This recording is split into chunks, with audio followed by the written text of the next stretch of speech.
आज के इस वीडियो में देखेंगे हम लोग जो कि एक नया क्लास चालू होने वाला है। मतलब नया क्लास चालू हो रहा है आज से, जो कि एनसीईआरटी का बुक जो है उसका क्लास चालू होने वाला है। वो भी बिल्कुल फ्री क्लासेस है एनसीईआरटी का क्लास। और आज जो है एनसीईआरटी का जो क्लास चलेगा वो इतिहास का चलेगा, यानी हिस्ट्री का बुक का चलेगा। और क्लास 6 से बिल्कुल शुरुआत से एनसीईआरटी का जो शुरुआत से माना जाता है कॉम्पिटिटिव एग्जाम के लिए 6 क्लास से इम्पोर्टेंट होता है, जो कि आप देख सकते हैं यहाँ पे 6 क्लास का है हमारा अतीत अध्याय 1। यहाँ पे मेंशन भी है कक्षा 6। और बिल्कुल देखेंगे सब कुछ बिल्कुल आसान शब्दों में, और आसान शब्दों में सब कुछ सीख जाएंगे, ठीक है। और चैप्टर 1 रहेगा। चैप्टर 1 देखेंगे। चैप्टर 1 में कौन सा है अध्याय? क्या, कब, कहाँ और कैसे है, ये अध्याय है चैप्टर 1 में। चैप्टर 1 में ये अध्याय है। बिल्कुल कोई रटने वाली बात नहीं है, बिल्कुल आसान शब्दों में समझ जाएंगे। और ये सभी एग्जाम के लिए, इंडिया में जितनी भी एग्जाम हो कॉम्पिटिटिव एग्जाम, उसके लिए महत्वपूर्ण यह क्लास होने वाली है। और इसके लिए कोई भी शुल्क नहीं लिया जा रहा है, बिल्कुल भी फ्री है, फ्री क्लासेस है, ठीक है। चलिए तो चलते हैं आज के इस वीडियो का। हमारा कौन सा टॉपिक है? पहला चैप्टर है आज के इस वीडियो में। पहला चैप्टर के ऊपर चलते हैं। तो आप देख सकते हैं ये अध्याय 1 का है। अध्याय 1 में क्या, कब और कैसे, ये चैप्टर है, ठीक है। यहाँ पर क्यूआर कोड, बिल्कुल भी आप क्लास 6 का बुक अगर आपके पास होगा तो आप देख सकते हैं उसका चैप्टर नंबर 1 का यह है। तो इसमें देखिए सबसे पहले जो क्या कहता है, एक इसमें रसीदा का सवाल है, ठीक है। एक बच्चे का फोटो दिया हुआ है क्लास 6 का। रसीदा बैठी हुई थी और अखबार पढ़ रही थी। अचानक उसके निगाह एक सुर्खी पर पड़ी, और वो क्या था? 100 साल पहले। 100 साल पहले यानी वह सोचने लगा बिल्कुल भी कि 100 साल पहले कोई कैसे जान सकता है। 6 क्लास का स्टूडेंट है, विद्यार्थी है, तो उसे उतना नॉलेज भी नहीं हो सकता है कि 100 साल पहले कैसे जान सकते हैं, ठीक है। चलिए देखते हैं कैसे जानते हैं, कैसे पता लगाते हैं समय का, ठीक है। समय को जो कैसे पता लगाते हैं, यहाँ दिया गया है अगला टॉपिक, कैसे पता लगाएं समय का। देखिए जानने के लिए क्या है, जानने के लिए कल क्या हुआ था कैसे पता लगाएंगे। तो देखिए रेडियो सुन सकते हैं, जो कि समाचार आता है उसमें। टेलीविजन देख सकते हैं टीवी पर, या फिर कोई न्यूज़पेपर अखबार पढ़ सकते हैं। इससे हमें कल क्या हुआ था, मतलब आज से पहले कल क्या हुआ था, उसके बारे में सारी खबरें हमें जानकारी मिल जाती है, ठीक है। साथ ही यह जानने के लिए कि पिछले साल क्या हुआ था। ये तो एक दिन का हो गया कि एक दिन का हमें पता चल गया आज से पहले कल क्या हुआ था। अब हमें 1 साल पहले की जानने की कोशिश करेंगे, तो 1 साल पहले की कैसे जानेंगे कि 1 साल पहले क्या हुआ था। तो उसके लिए हमें कोई ऐसे व्यक्ति को से बात करना होगा जिसे 1 साल पहले की सब घटना याद हो, सारी घटना, ठीक है। चलिए ये तो बात होगी 1 साल पहले की, यानी पिछले साल क्या हुआ था इसके बारे में पता हो गया कि 1 साल पहले के सब। अगर हमें उससे भी पहले जानना होगा, ठीक है, अतीत के बारे में हम क्या जान सकते हैं। अतीत यानी बीती हुई कल, ठीक है। जो बीत गया है उसे ही अतीत कहते हैं। अतीत के बारे में कैसे जानेंगे? जो बहुत पहले बीत चुका है, उसके घटनाओं में, उसके बारे में हमें क्या क्या जानकारी मिल सकता है, कैसे जानकारी मिलेगा। तो देखिए अतीत के बारे में बहुत कुछ जाना जा सकता है। कैसे? जैसे लोग क्या खाते थे, कैसे कपड़े पहनते थे, किस तरह के घरों में रहते थे, ठीक है। हम आखेटों को यानी शिकारियों, पशुपालकों, कृषकों, शासकों, व्यापारियों, पुरोहितों, शिल्पकारों, कलाकारों, संगीतों या फिर वैज्ञानिकों के जीवन के बारे में जानकारी हासिल कर सकते हैं। यही नहीं, हम यह भी पता कर सकते हैं कि उस समय बच्चे कौन से खेल खेलते थे। इतना कुछ हम पता कर सकते हैं आज से पहले वाले क्या हुआ था, ठीक है। कौन सी कहानियां सुना करते थे बच्चे, नाटक कौन सा देखा करते थे और कौन कौन गीत गाते थे, ये सब भी पता कर सकते हैं। ठीक है, तो अब हम देख सकते हैं अतीत के बारे में क्या क्या पता कर सकते हैं। तो आप देख सकते हैं इतना कुछ पता कर सकते हैं अतीत के बारे में। क्या पहनावा था, क्या खाना था, क्या खाते थे, पशुपालन क्या था, कृषक कैसा था, व्यापारी कैसा था। ठीक है, बच्चे क्या खेलते थे, कहानी क्या सुनते थे, नाटक क्या देखते थे, गीत क्या गाते थे, ये सब देख सकते हैं। ठीक है, अब देखिए अगला टॉपिक है लोग कहाँ रहते थे। कहाँ रहते थे उस समय, अतीत के जो लोग थे उस समय कहाँ रहते थे। तो देखिए मानचित्र 1 में दिया गया है। सबसे पहले कहता है नर्मदा नदी का पता लगाओ। मानचित्र देखिए और मानचित्र में नर्मदा नदी देखेंगे। यहाँ पे कई लाख वर्ष पहले लोग इस नदी के तट पर रह रहे थे। यहाँ रहने वाले आरंभिक लोगों में से कुछ कुशल संग्राहक थे जो आसपास के जंगलों की विशाल संपदा से परिचित थे। अपने भोजन के लिए वे जड़े, फलों तथा जंगल के अन्य उत्पादकों का यहीं से संग्रह किया करते थे। वे जानवरों का आखेट यानी शिकार करते थे। ठीक है, तो देखिए मानचित्र देखेंगे, भारत का मानचित्र देखिए यह है, और इसमें नर्मदा नदी का कहा है। तो देखिए नर्मदा नदी कहाँ पे है, तो ये देखिए ये नर्मदा नदी है, ये नर्मदा नदी है। और इसी के निकट जो था उसमें सबसे पहले कई साल, लाख साल पहले उसकी जानकारी मिलता है कि यहाँ पे लोग रहते थे, शिकार करके अपना भोजन करते थे, फल खाते थे, ये सब।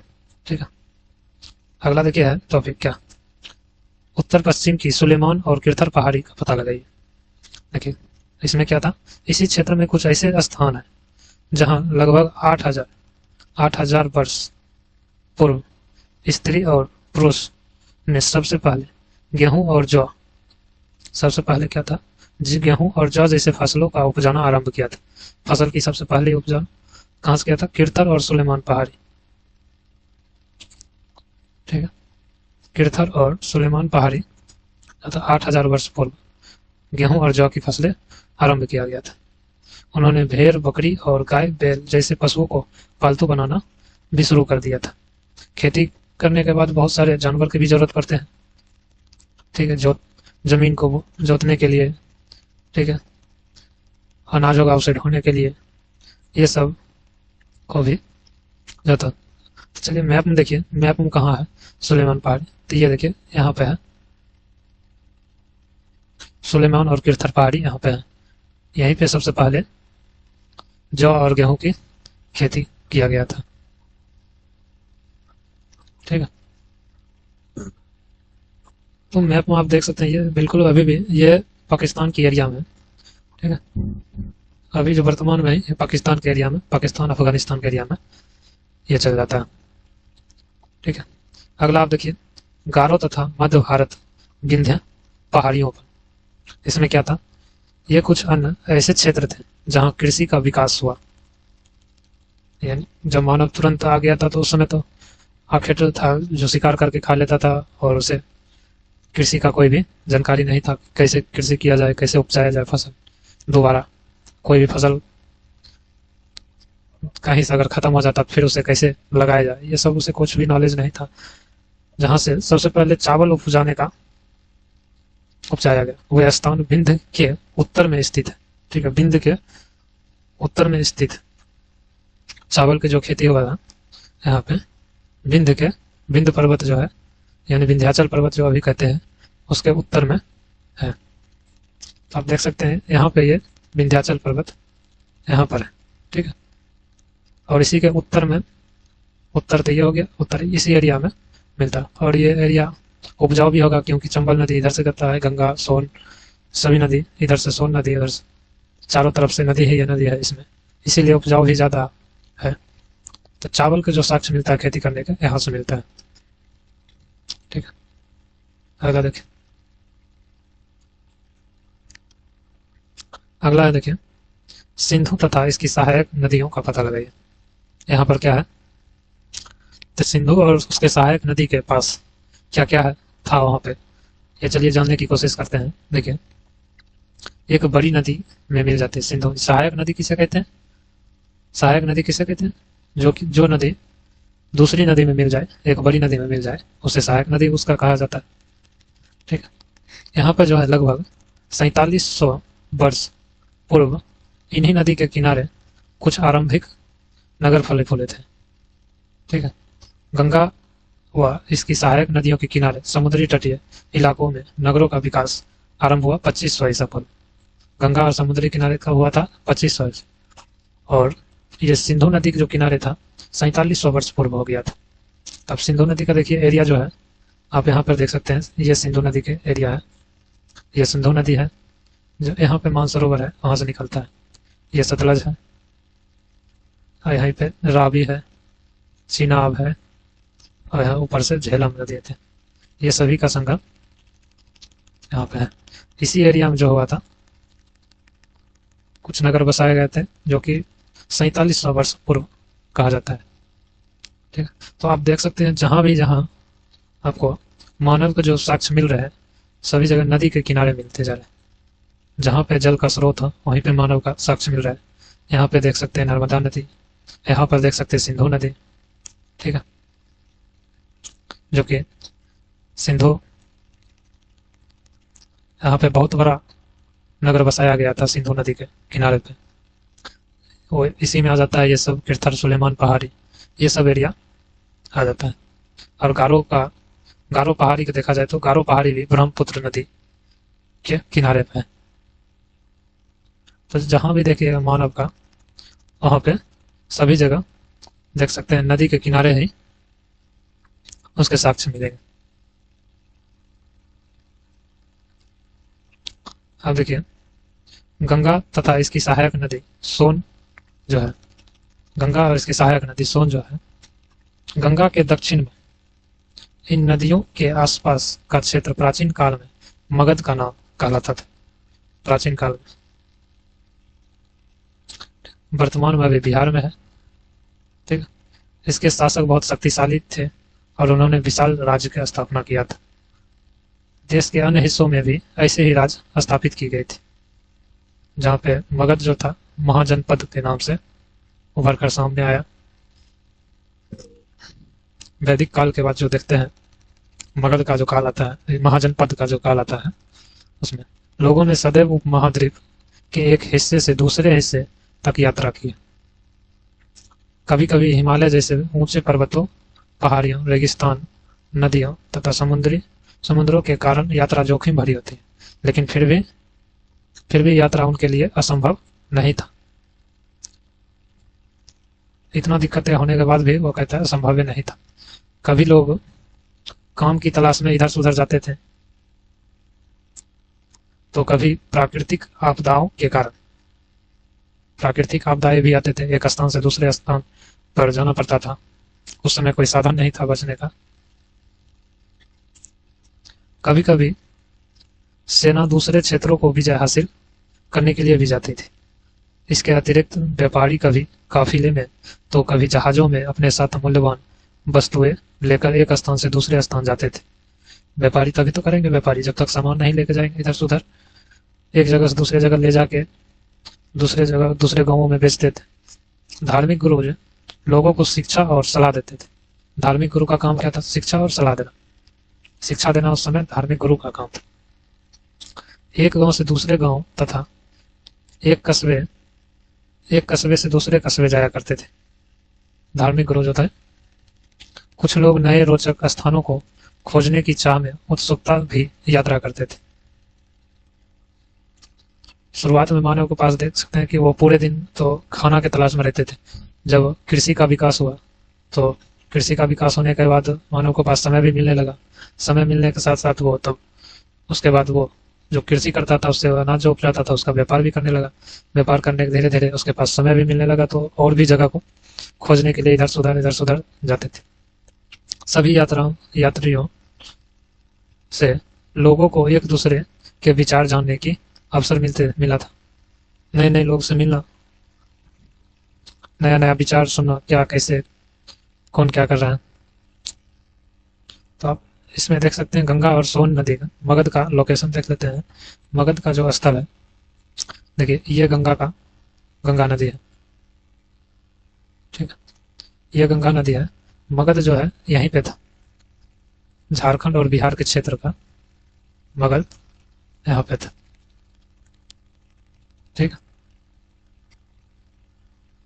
उसका ही यहाँ पे चर्चा हुआ, जो वर्तमान में भी बहुत ही शक्तिशाली महाजनपद में से एक था वो मगध। 40 महाजनपद था, 40 महाजनपद था, जिसमें से 16 महाजनपद बहुत ही पावरफुल था, और उसमें से भी ज्यादा मगध था। देखिए, आज लोग यात्रा क्यों करते हैं इसके बारे में जानते हैं। अगला टॉपिक है, आज लोग यात्राएं क्यों करते हैं। तो एक बार फिर से मानचित्र एक को देखें। पहाड़ियां, पर्वत और समुद्र इस उपमहाद्वीप की प्राकृतिक सीमाएं का निर्माण करते हैं। हालांकि लोगों के लिए इन सीमाओं को पार करना आसान नहीं था। जिन्होंने ऐसा चाहा वे ऐसा कर सके। वे पर्वत की ऊंचाई को छू सके और तथा गहरे समुद्र को पार कर सके। उपमहाद्वीप के बाहर से भी कुछ लोग यहाँ आए और यहीं बस गए। लोगों के इस आवागमन ने हमारी संस्कृति परंपराओं को समृद्ध किया।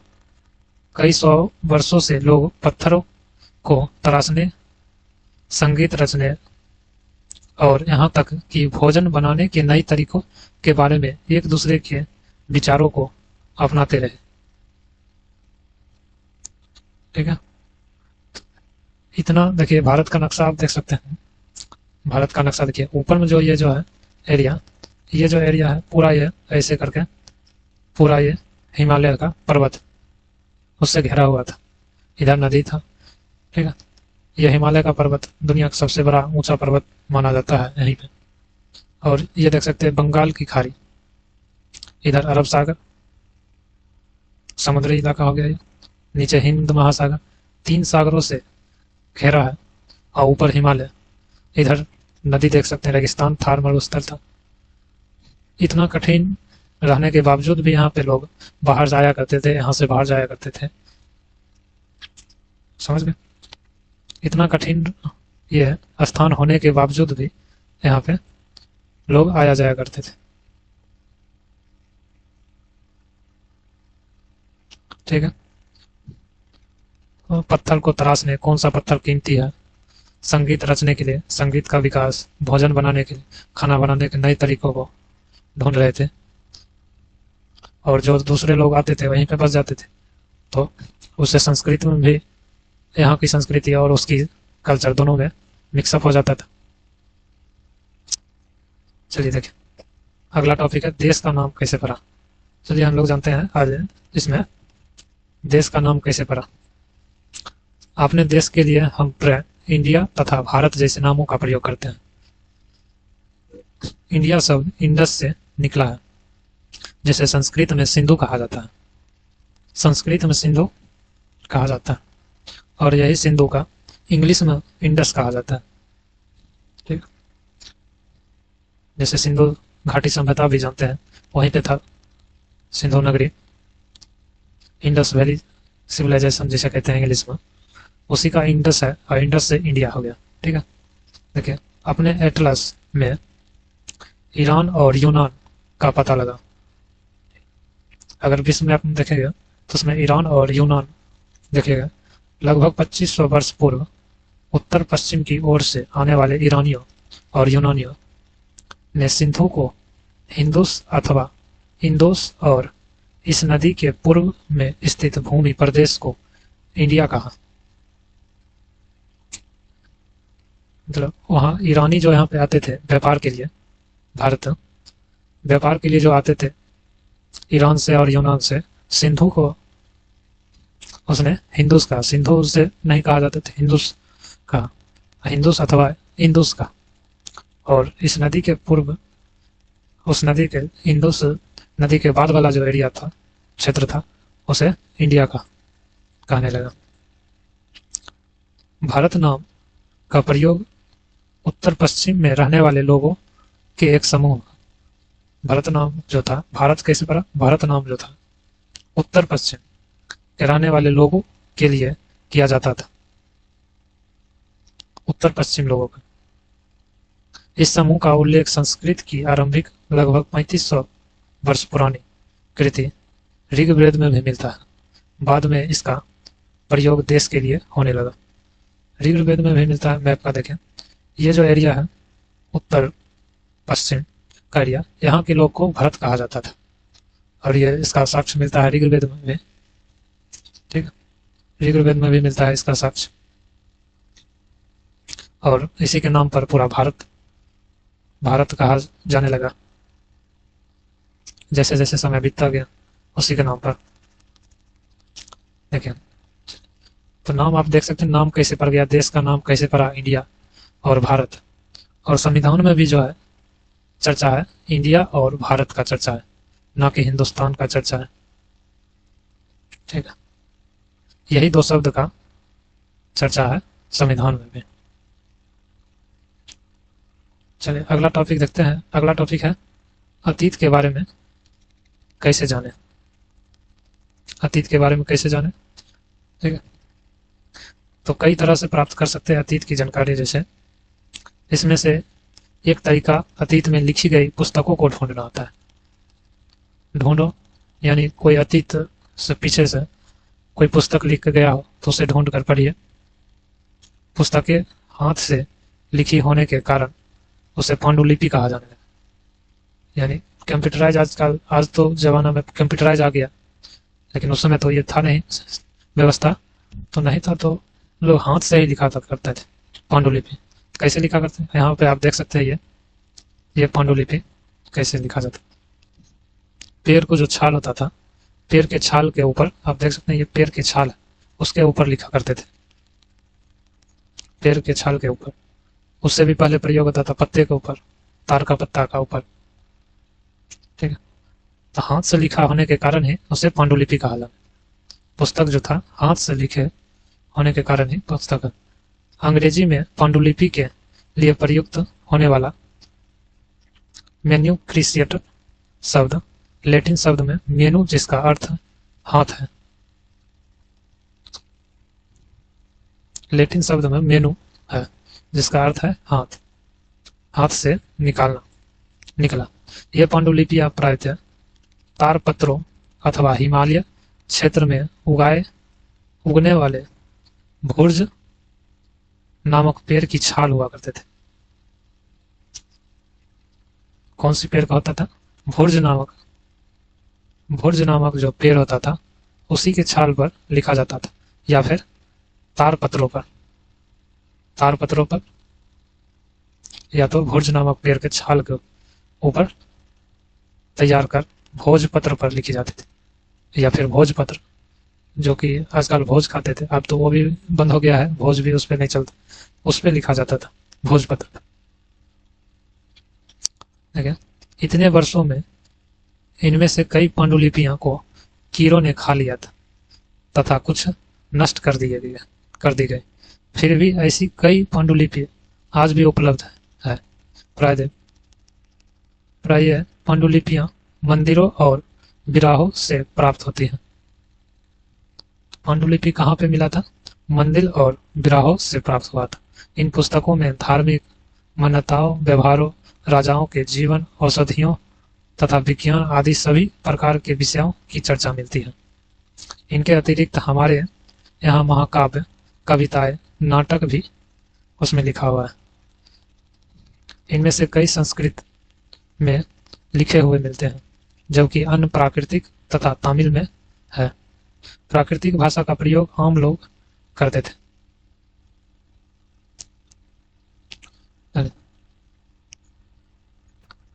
चलिए अब देखते हैं हम लोग, ये ऊपर तो देख लिया पांडुलिपि के बारे में, पांडुलिपि के बारे में, और अब हम देखते हैं अभिलेख का अध्ययन कर सकते हैं। अभिलेख का भी हम अध्ययन कर सकते हैं अतीत के बारे में जानने के लिए। ठीक है, ऐसे लेख पत्थर अथवा धातु जैसे अपेक्षाकृत कठोर सतहों पर उत्कीर्ण किए गए मिलते हैं। कभी कभी शासक अथवा अन्य लोग अपने आदेश को इस तरह उत्कीर्ण करवाते थे। आप यहाँ पे देख सकते हैं इसका फोटो, ठीक है, ताकि लोग उन्हें देख सके, पढ़ सके तथा उनका पालन कर सके। मतलब शासक का जो पहले जो राजा रहता था वो अपना नियम का क्या कानून नियम था वो इस तरह पत्थर पर लगा के गांव में खड़ा कर दिया जाता था। कुछ अन्य प्रकार के अभिलेख भी मिलते हैं जिसमें राजाओं तथा रानियों सहित अन्य स्त्री पुरुषों ने भी अपने कार्य के विवरण उत्कीर्ण करवाए हैं। उदाहरण कर लेंगे, पहले शासक लड़ाइयों में अर्जित विजयों का लेखा जोखा रखा करते थे। शासक जो था लड़ाइयों के लिए अर्जित विजयों का भी लेखा जोखा रखता था। ये जो अभिलेख आप देख सकते हैं ये 2250 वर्ष पुराना है। 2250 वर्ष पुराना है ये अभिलेख।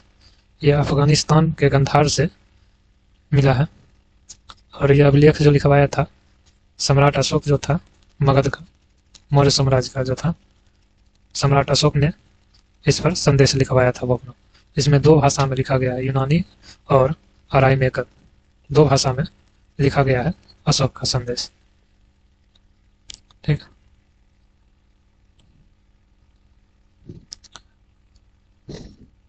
आगे देखिए, अगला है कि कठोर सतह पर लेख लिखवाने के क्या लाभ थे, ऐसा करवाने में क्या क्या कठिनाई आती थी। जैसे आप ये देख सकते हैं ये एक पत्थर पे लिखा गया है, पत्थर पर यह अभिलेख लिखवाया गया है। यहाँ पे देख सकते हैं ये जो अभिलेख है पत्थर पर लिखवाया गया। चलिए देखते हैं लिखवाने के क्या फायदा था और इसमें दिक्कतें क्या क्या आती थी लिखवाने में। इसके अतिरिक्त अन्य कई वस्तुएं अतीत में बनी का प्रयोग में लाई जाती थी। ऐसे वस्तुओं का अध्ययन करने वाला व्यक्ति पुरातत्वविद कहलाता है। जो पुराना वस्तु जो खोजे उसे पुरातत्वविद कहा जाता है। पुरातत्वविद पत्थर और ईंट से बनी इमारतों के अवशेषों, चित्रों तथा मूर्तियों का अध्ययन करते हैं। पुरातत्वविद जो रहते हैं, पुरातत्वविद जो कैसे पता करते हैं, पत्थर से, ईंट की बनी जो इमारत है, जैसे इमारत है बनी उसके अवशेष से, चित्र कहीं बना हुआ है तो उससे, कोई मूर्ति है बना हुआ तो उससे पता करते हैं कितना दिन पुराना है, उस समय क्या था। वे औजारों, हथियारों, बर्तनों, आभूषणों तथा सिक्कों की प्राप्ति के लिए छानबीन तथा खुदाई भी करते हैं। जैसे आप देख सकते हैं ये बर्तन है और ये सब सिक्का है उस समय। ठीक है, ये करीब माना जाता है तो 4700 वर्ष पुराना माना जाता है। सिक्कों का प्रयोग तो 2500 वर्ष पूर्व हुआ था। इसमें कुछ धातुएं पत्थर, पक्की मिट्टी तथा कुछ धातु की बनी हो सकती है। ऐसे तत्व कठोर तथा जल्द नष्ट न होने वाले होते हैं। तो आप देख सकते हैं पकी हुई मिट्टी का ये बना है घायला, ये पकी हुई मिट्टी का बना हुआ है और पकी हुई मिट्टी जल्दी नष्ट नहीं होता है, खराब नहीं होता है। पुरातत्वविद जानवरों, चिड़ियों तथा मछलियों की हड्डियों भी ढूंढते हैं।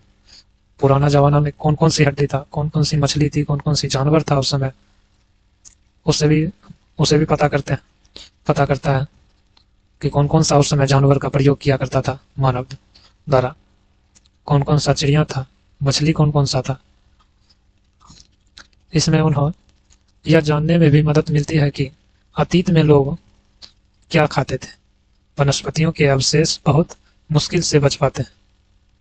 यदि अन्न के दाने अथवा लकड़ी के टुकड़े जल जाते तो वे जले हुए रूप में बचे रहते हैं।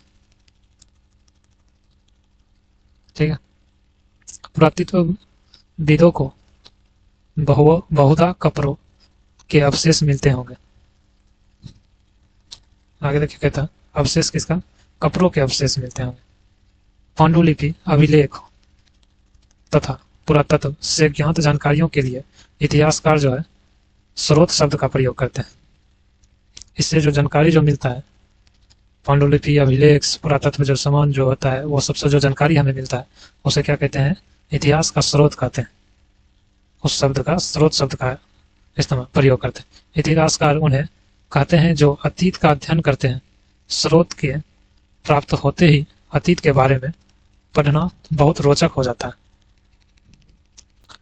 तो आगे देखिए, ये जो सारे स्रोत मिलते हैं उससे हमें सहायता मिल जाते हैं कि धीरे धीरे अतीत का क्या कैसा कल्चर था, उससे इतिहासकार ये पता कर पाते हैं। पुरातत्वविद जासूसों की तरह जैसे पता कर लेते हैं, धीरे धीरे एक एक सामान मिलते हैं, सभी को इकट्ठा कर उससे पता कर लेते हैं क्या खाते थे, क्या पहनते थे, क्या क्या मिल रहा है उस समय। ये सब मिलने से पता हो जाता है और उस सबको इकट्ठा करके अतीत को जानने का प्रयास करते हैं कि उस समय कैसा माहौल था उस समय। अतीत एक या अनेक, ये टॉपिक देखते हैं, अतीत एक या अनेक।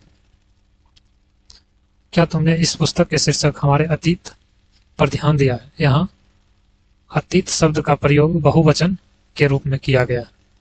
ऐसा इस तथ्य की ओर ध्यान दिलाने के लिए किया गया है कि अलग अलग समूहों के लोगों के लिए इस अतीत के अलग अलग मायने थे। उदाहरण के लिए पशुपालकों तथा कृषकों का जीवन, राजाओं तथा रानियों के जीवन तथा व्यापारियों का जीवन शिल्पकारों के जीवन से बहुत भिन्न था।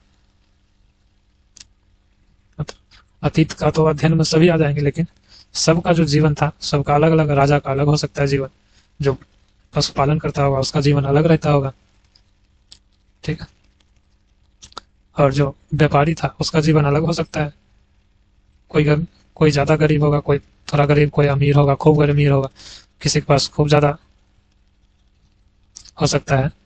उस समय क्या होगा, खाने पीने की चीज, जैसा कि हम आज भी देख सकते हैं, आज भी देखा जाता है अमीर खूब अमीर, तो जिसके पास जो खूब अमीर थे, ज्यादा पूछ रहे थे, तो उस तरह से हम देख सकते हैं बहुत इस समय शिल्पकारों, ये समय बहुत ही भिन्न भिन्न स्थिति, अलग अलग स्थिति की पता लग सकता है। उस समय भी देश के अलग अलग हिस्सों में लोग अलग अलग व्यवहार और रीति रिवाजों का पालन करते थे। मतलब इससे रीति रिवाज भी पता चल जाता है कि आखिर उसका पहनावा क्या था, कैसे वो रहता था, क्या करता था। इससे भी ये सबसे पता चल जाता है। जिससे पता चलता है इसका अलग था व्यवहार, उसका अलग था पहनावा, इसका अलग था पहनावा, उसका अलग था। उदाहरण के लिए आज अंडमान द्वीप के अधिकांश लोग अपना भोजन मछलियां पकड़कर, शिकार करके तथा फल फूल के संग्रह द्वारा प्राप्त करते हैं। इसके विपरीत शहरों में रहने वाले लोग खाद्य आपूर्ति के लिए अन्य व्यक्तियों पर निर्भर करते हैं। इस तरह के भेद अतीत में भी विद्यमान थे। जो अभी मिलता है अंडमान निकोबार जो द्वीप समूह है जो अपना भारत का, वहाँ पे अभी भी अधिकांश लोग ऐसे जो है भोजन के लिए जो मछली पकड़ के खा लेते हैं, कुछ भी शिकार करके कोई जानवर खा लेते हैं, फल फूल कहीं मिल गया जंगल में तो वही खा के रह गए, ठीक है। जैसे पहले के लोग रहते थे उसी तरह से अभी भी कुछ लोग हैं जो उसी तरह से जीवन अपना व्यतीत कर रहे हैं, ठीक है। इसके अतिरिक्त एक अन्य तरह का भेद है, उस समय शासक अपनी विजयों का लेखा जोखा रखते थे। मतलब शासक जो था वो अपना जीत जो हासिल करता था उसका अपना लेखा जोखा रखता था, हिसाब। यही कारण है कि हम उन शासकों तथा उनके द्वारा लड़ी जाने वाली लड़ाइयों के बारे में काफी कुछ जानते हैं, और वही हिसाब सब के बारे में आज जानकारी मिल जाता है। खोजने के बाद तो पता चल जाता है कि उस समय का लड़ाई कैसा था, नहीं था, काफी कुछ उससे जानकारी मिल जाता है। जबकि शिकारी, मछुआरा, संग्रह, कृषक तथा पशुपालन जैसे आम आदमी प्राय अपने कार्यों का लेखा जोखा नहीं रखते थे कि कैसे काम करते थे, क्या करते थे। ये सब तो आम आदमी हो गया, तो इसका कोई लेखा जोखा। पुरातत्व की सहायता से हमें उनके जीवन को जानने में मदद मिलती है। हालांकि अभी भी इनके बारे में बहुत कुछ जानना शेष बचा हुआ है, मतलब पूरा तरह से अभी भी जान नहीं पाया है। अभी भी इसके बारे में जानकारी लिया जा रहा है, खोजा जा रहा है इसके बारे में, जितना गहराई से जान सके, ठीक है। शासक जो था वो अपना तो लेखा जोखा रखता था, तो वो उससे पता चल गया था। और बाकी जो था शिकारी, ये सब जो आम नागरिक जो था, ये सब तो कोई लेखा जोखा नहीं रखता था, जिससे जानकारी मिलने में बहुत ही कठिनाइयाँ होती थी। अब देखिए तिथियों का मतलब क्या होता है। अगला टॉपिक देखिए है तिथियों का मतलब क्या। तिथि क्या, अगर कोई तुमसे तिथि के विषय में पूछे तो तुम शायद उस दिन की तारीख, माह, वर्ष, जैसे कि 2000 या इसी तरह का कोई एक और वर्ष बता। तिथि मतलब आज का कौन सा तिथि है। वर्ष की यह गणना ईसाई धर्म प्रवर्तक ईसा मसीह के जन्म की तिथि से की जाती है। अतः वर्ष कहने तक का तात्पर्य ईसा मसीह के जन्म के 2000 वर्ष के बाद से है।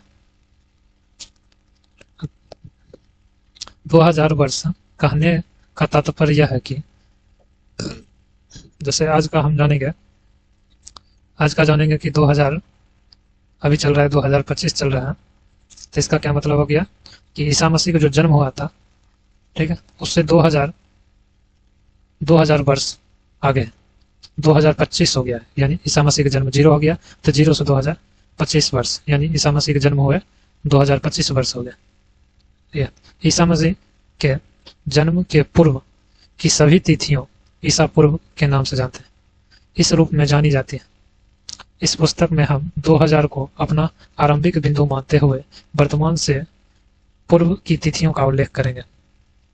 तब इससे पहले जो ईसा पूर्व जो सुन रहे थे, इसका यही कारण है कि एक ईसा मसीह का जन्म हो गया, मान के चलिए यहाँ पे, ठीक है, जिस दिन ईसा मसीह का जन्म हुआ वहां से उसका तिथि जब चालू होने लगा मानो, तो इसके आगे जो कहा गया उसको आगे कहा गया ईसवी, ठीक है, इसके आगे कहा गया ईसवी, यानी ईसा मसीह 1 साल हुए, 2 साल हुए, 3 साल हुए, ईसा मसीह के जितने साल हुए उसे ईसवी कहा गया।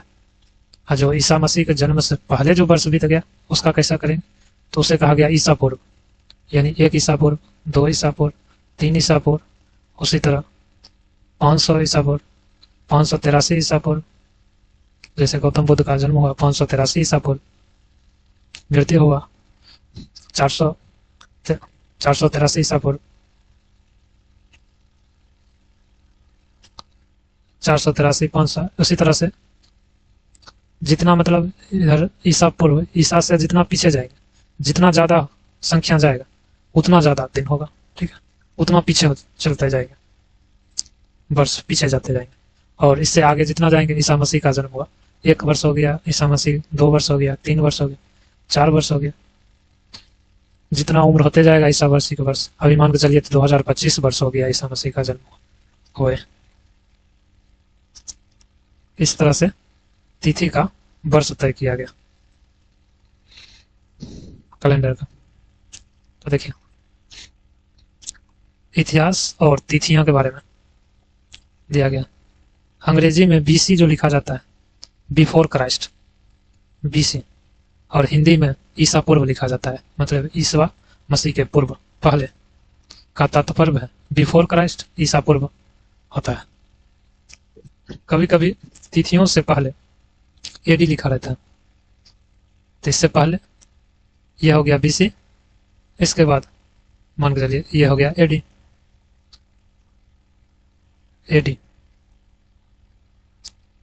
इससे पहले हो गया एडी, ठीक है, एडी हो गया। हिंदी में उसे ईसवी कहा जाता है, लिखा पाता। यह एनोडोमनी नामक 2 लैटिन शब्द से बना है। इसका तात्पर्य ईसा मसीह के जन्म के वर्ष से है, यानी एडी, एनोडोमनी का मतलब था मेरे ईश्वर के साम्राज्य, यानी जब से चालू हुआ है,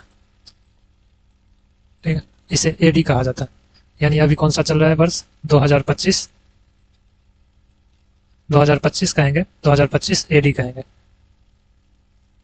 ठीक है, 2025 एडी कहेंगे। अभी 0 से लेकर अभी तक 2025 एडी हो गया, और 0 से पहले जितनी भी हो गया 500 बीसी, जैसे अभी देखिए 250 बीसी, 2500 यानी 2500 कितना था, 4700, 2500 BC जैसे देख रहे थे, 2500 देखेंगे ईसा पूर्व, यानी 2500 ईसा पूर्व।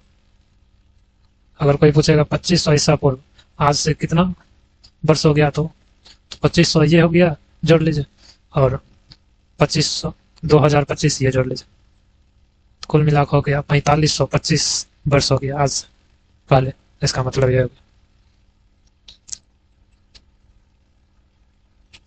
कभी कभी AD की जगह CE लिखा रहता है, CE, तथा BC लिखा है, BC की जगह BCE लिखा का प्रयोग होता है।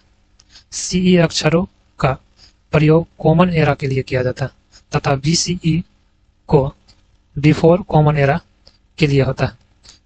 इन शब्दों का प्रयोग इसलिए करते हैं क्योंकि विश्व के अधिकांश देशों में अब इस कैलेंडर का प्रयोग सामान्य हो गया है। भारत में तिथियों के इस रूप का प्रयोग लगभग 200 वर्ष पूर्व आरंभ हुआ। कभी कभी अंग्रेजी में BP अक्षरों का प्रयोग होता है जिसका तात्पर्य है बिफोर प्रेजेंट, वर्तमान से पहले, यानी वर्तमान से पहले, अभी से पहले।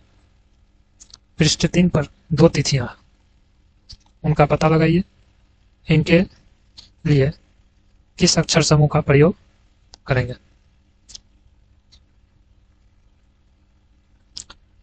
तो देखिए, अब देखिए क्या है यहाँ पे। जैसा कि हमने पहले पढ़ा है, अभिलेख कठोर सतहों पर उत्कीर्ण करवाए जाते हैं।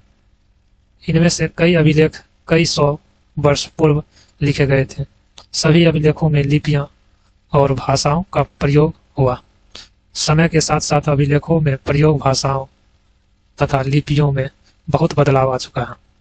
मतलब आज जैसे बोल रहे हैं, आज की भाषा पहली भाषा नहीं था। विद्वान यह कैसे जान पाते हैं कि क्या लिखा था? इसका पता अज्ञात लिपि का अर्थ निकालने की एक प्रक्रिया द्वारा लगाया जा सकता है। तो अनुमान लगाया जा रहा है। जो पुरातत्वविद जो है उस पर क्या लिखा गया है वो कैसे पता, क्योंकि उसे भी भाषा नहीं आ रहा है। वो जो लिखा गया है इस पे, ये जो भाषा लिखा गया है ये किसे पता है? तो ये अनुमान लगाया जा रहा है। तो इसका क्या मतलब हो गया? इसका क्या मतलब है? ये अनुमान लगा के सेट किया जा रहा है कि क्या लिखा जा रहा है, नहीं लिखा है।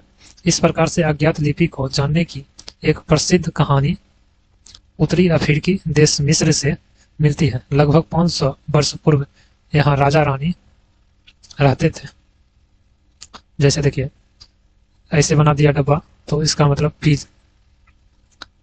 मतलब P मान लिया। ऐसे बना दिया तो इसे T मान लिया। ये बनाया हुआ है, संकेतित भाषा हुआ, ये संकेतित भाषा है। इसे O मान लिया। टाइगर को बनाया तो ये L मान लिया, L फॉर लायन। ऐसे बनाया गया है तो इसे M मान लिया। और 2 पैर बना गया था, I मान लिया। ऊपर खींच दिया ये तो S मान लिया। उसी तरह यहाँ पे देखिए, त्रिभुज की तरह बनाया गया तो K मान लिया। टाइगर L है, ये पैर है, ये O है, P है। ये देखिए पक्षी का A मान लिया, और इसे D या T माना गया है, इसे R माना गया। ये इस तरह का संकेतित भाषा है, संकेतित भाषा है। और इसे संकेतित भाषा के विद्वानों ने जो है अपना अज्ञात लिपि का अर्थ निकालने का प्रक्रिया अपनाया। मिस्र के उत्तरी तट पर रोसेटा नाम का एक कस्बा है। यहाँ से एक ऐसा उत्कीर्णित पत्थर मिला है जिस पर एक ही लेख 3 भिन्न भिन्न भाषाओं तथा लिपियों यानी यूनानी तथा मिस्र लिपि के 2 प्रकार में है। कुछ विद्वानों यानी भाषा पढ़ सकते थे। उन्होंने बताया कि यहाँ राजाओं तथा रानियों के नाम एक छोटे से फ्रेम में दिखाए गए। इसे कारतूस कहा जाता है। इसके बाद विद्वानों ने यूनानी तथा मिस्र संकेतों को अलग अलग रखते हुए मिस्र अक्षरों की समानतापूर्व ध्वनियों की पहचान की। जैसा कि तुम देख सकते हो कि यहाँ L अक्षर के लिए शेर तथा A अक्षर के लिए चिड़िया के चित्र बने हैं। एक बार जब उन्होंने यह जान लिया कि विभिन्न अक्षर किनके लिए प्रयोग हैं, वे आसानी से अन्य अभिलेखों को भी पढ़ सकते हैं। मतलब एक बार अगर जान गया कि संकेतित भाषा में, जैसे एक बार हमें पता हो गया कि इसका मतलब पी है, तो आसानी से हम बना सकते हैं इसका मतलब टी है, इसका मतलब ओ है, इसका मतलब एल है, इसका मतलब ए है, चिड़िया का मतलब। एक बार अगर पता चल गया तो आसानी से हम भाषा बना सकते हैं संकेतों। आज की भाषा, आज जो भाषा चल रहा है, ठीक है। देखिए उपयोगी शब्द कौन कौन सा हुआ? यात्रा, पांडुलिपि, अभिलेख, पुरातत्व, इतिहासकार, स्रोत, अज्ञात लिपि, अर्थ निकालना, ठीक है। तो ये पूरा आप देख सकते हैं, ये पूरा चैप्टर खत्म हो चुका है, ठीक है। अब आगे क्वेश्चन आंसर जो है, क्वेश्चन आंसर के लिए अलग से दूसरा वीडियो लाएंगे, उसमें पूरा क्वेश्चन आंसर कवर कराएंगे, ठीक है। आज की इस वीडियो में देखें ये है पूरा, आज के वीडियो में पूरा हम कवर कर लिया है चैप्टर नंबर 1 का, पूरा खत्म हो गया ये काम, ठीक है। इससे जो बनी हुई है, इसमें जो भी क्वेश्चन आंसर है, ठीक है, इसके लिए अलग से हम एक वीडियो लाएंगे, उसमें ये सारा कवर कराएंगे। कैसा लगा ये वीडियो, उसमें हमें आप कमेंट बॉक्स में करके जरूर बता सकते हैं। अच्छा लगा या खराब लगा, जैसा भी लगा आप कमेंट करके जरूर बताइए। अलग से दूसरा वीडियो लाएंगे जिसमें इसका जो भी क्वेश्चन आंसर जो भी है, प्रश्न, वो सारा कवर करवाएंगे उसमें सही से, ठीक है।